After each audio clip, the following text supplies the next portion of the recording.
Hi, happy Monday morning. I know a lot of you are going to school right now, or your children are going to school, I should say, in the United States.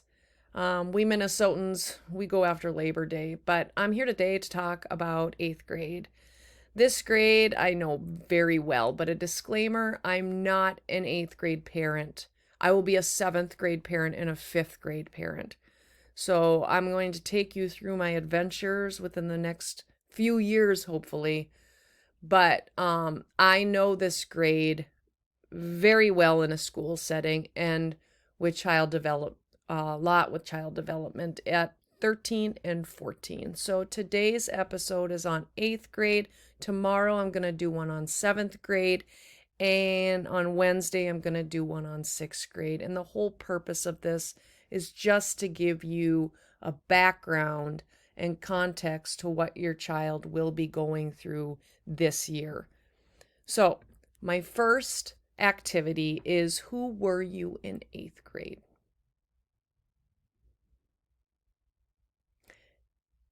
Did you have acne? Did you start shaving? Did you have a good group of friends? Did you experiment with different friends? Who were the people in your class? What was common behavior in eighth grade? How did you treat your parents? How did you treat your teachers? I am telling you, the same things that you went through or how you felt, it's a lot the same today. So, I talked about this in my last episodes. In middle school, there are two main life skills that are learned. Number one, it's about organization. Your kids have more teachers, they have more expectations, they have more freedom. So they're learning to organize. And time management is very important in middle school. That's the life skills they are learning. But I will say for eighth grade, 13 and 14 year olds, they have two other additional skills that are very apparent at this age. Making good choices, or will this decision impact my future in a positive way? They are going to have a lot more peer pressure at this age. It's a very risk-taking age.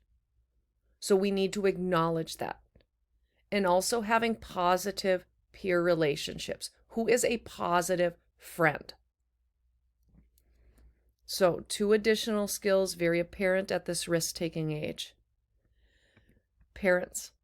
Eighth graders can be a pain at home and a star at school, or a star at home and a pain at school. Yin yang, flip flop.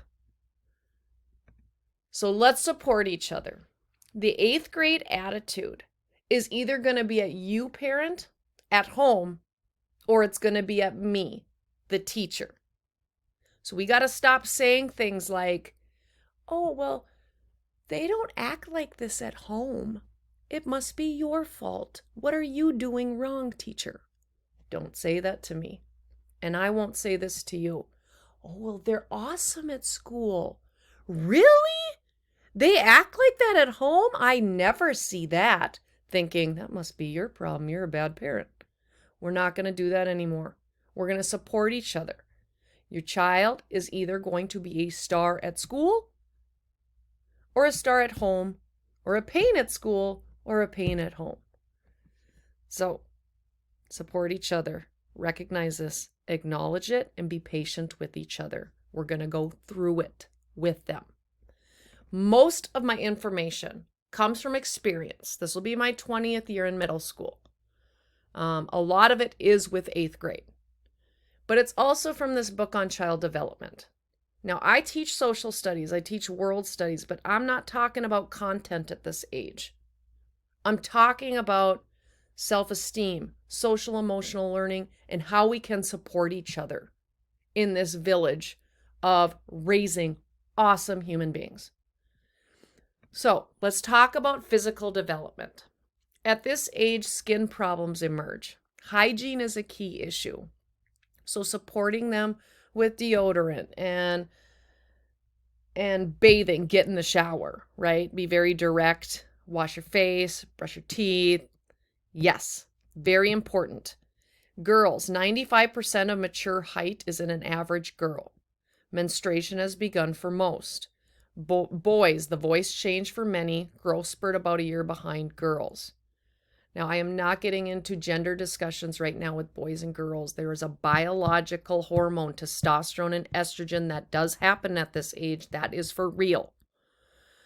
14-year-olds, they push through illness to participate with peers. I remember doing this. I'm not sick. I want to be there with my friends. I want to go to school. I want to be there with my friends. Friends. They're louder at age 14. Maybe they got more comfortable from being quiet age 13. Alcohol and drugs are a major influence on their physical well-being at this age. So we have to be very cautious and careful and very direct with our kids at this age. Girls, full development nearly complete at age 14.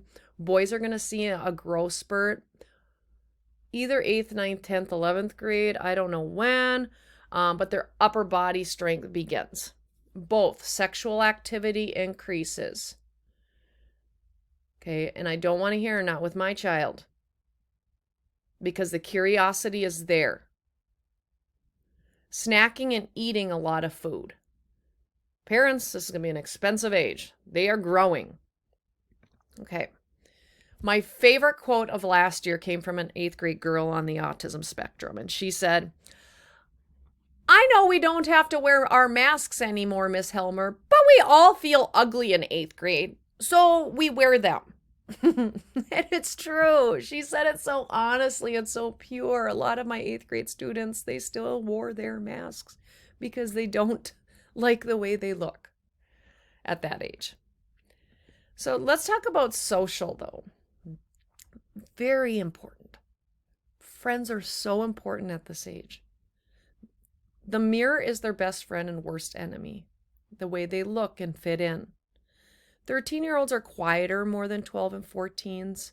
They like to be alone at home. You will see them go to their room often and not talk to you as much. Their feelings are easily hurt, but they also can hurt other people's feelings. I witness this a lot. It drives me nuts.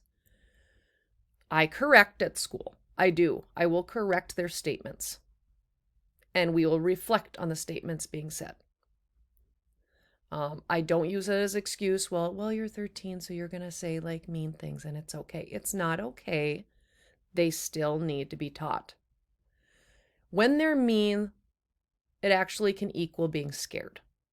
They have flaring anger and they're very touchy. Boys hang in groups more. Oh my gosh. They follow packs at school, and there's usually an alpha in the pack. It's very comical. But 8th grade, you will see this more. Packs of boys walking around the hall. Girls will tend to hang out with like 2 or 3 very close friends, but they run in packs, the wolf pack.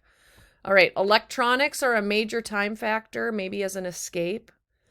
Peer pressure, dress, language, music, in and out and being cool. Again, my son he's gonna be in 7th grade, but he's an old 7th grader. He's gonna be 13 soon. And shoes. So thank you for supporting me by saying shoes are a must, especially for boys when there aren't a lot of fashion options. 14-year-olds like to do as much as possible and cram as much into their day as they can. Most of their adult personality is shown. They're embarrassed to be seen with their parents, very critical of parents or teachers or just adults, very critical. They'll say things like, "I hate that teacher," and I'll overhear them saying, "So mean," and blah, blah, blah, make fun of like what teachers wear, what their parents wear. It's pretty mean. But I do overhear them saying that. It is a very common theme in 8th grade. Does not like or respond well to adult lectures. This is the know-it-all stage. And if you can reflect in 8th grade, you probably did it too. I have students that just love to sit back and um, correct me either in my language or my vocabulary constantly, or what I said in social studies. It's pretty common. So a lot of times I just have to take a breath with that, not take it too personally. Okay, so as an eighth grade teacher, a lot of eighth grade teachers have patience. They continue with high expectations, knowing that we have to prepare them for high school. We do not take attitude personal as much.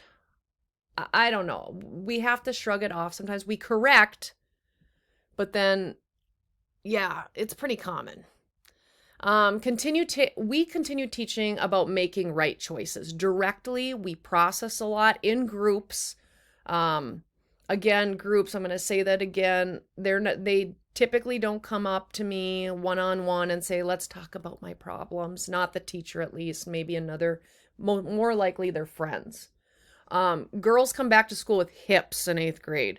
Oh yes, the fall hips, and are more self-conscious.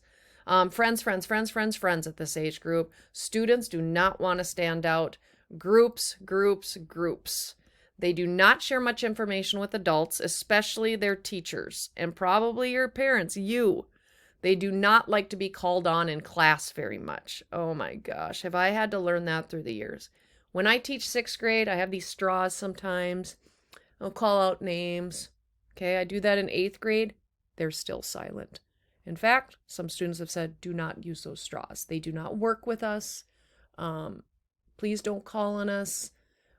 They don't want to sound stupid in front of their peers. So as much group work as I can have, the better. It's all about identity too. They're trying to figure out, who am I? Who am I in my group of friends? Where do I rank? Am I this? Am I that? And also warning, this is the age group, and I don't mean to scare you parents, because they are learning freedom and they are curious. And vaping, alcohol, drugs, and sex, sexual curiosity is heavy at this age group. Now, I'm not saying they're having sex. They're curious. Yes, this is the difference in middle school. When they hit eighth grade, this curiosity and maybe even action happens. So here's my parenting tips. Even though I'm not an eighth grade parent, I have watched parents, though, go through this and share with me. Number one tip is know their friends. This is a decision for you, but you might not want friends in the house without you there. When I was in 7th and 8th grade, when my friend or friends and I were left alone in the house, we'd go to the liquor cabinet. Maybe you did that too, maybe you didn't.